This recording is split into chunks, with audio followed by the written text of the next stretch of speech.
से घूर रही है। वह पलटी तो सब कुछ सामान्य था। उसे क्या पता था, उस गुड़िया का आना उनके जीवन के सबसे डरावने सपनों की शुरुआत था।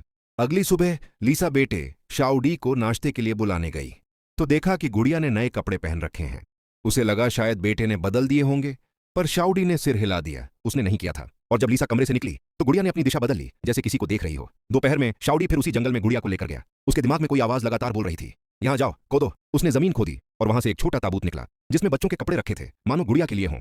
तभी पीछे से लीसा भी वहां पहुंच गई। वह बेटे को लेकर चिंतित थी। वह कुछ पूछ पाती उससे पहले ही पीछे से एक बड़ा कुत्ता निकल आया, जिससे वे दोनों डर गए। तभी कुत्ते का मालिक आया और कुत्ते को रोक लिया। वह आदमी जंगल का प्रबंधक था। वह समझा कि कोई बाहर वाला यहाँ घुस आया है। लीसा ने सोचा कि वही शायद गुड़िया का मालिक है, इसलिए उसने कहा कि वह गुड़िया लौटाना चाहती है। पर आदमी बोला, अगर बच्चे को पसंद है तो रहने दो। मगर जब उसकी नजर शाओडी की बाहों में रखी गुड़िया पर पड़ी तो उसका चेहरा अचानक सख्त और गंभीर हो गया। रात में लीसा ने अपने पति को यह सब बताया। उसे लगा कि वह आदमी और गुड़िया दोनों बहुत अजीब हैं। भला कोई गुड़िया को ताबूत में क्यों रखेगा। उसने कहा कि गुड़िया को फेंक देना चाहिए, लेकिन पति ने कहा, तुम बेवजह डर रही हो, वो तो बस एक खिलौना है। तभी उनके बेटे के कमरे से बोलने की आवाजें आईं। वे दोनों भाग कर पहुंचे और यह देखकर चौंक गए कि गुड़िया बात कर रही थी और उनका बेटा जवाब दे रहा था। हाय छोटे प्यारे, हमने बाहर सुना कि तुम बोल रहे थे। क्या तुम रोम से बात कर रहे हो।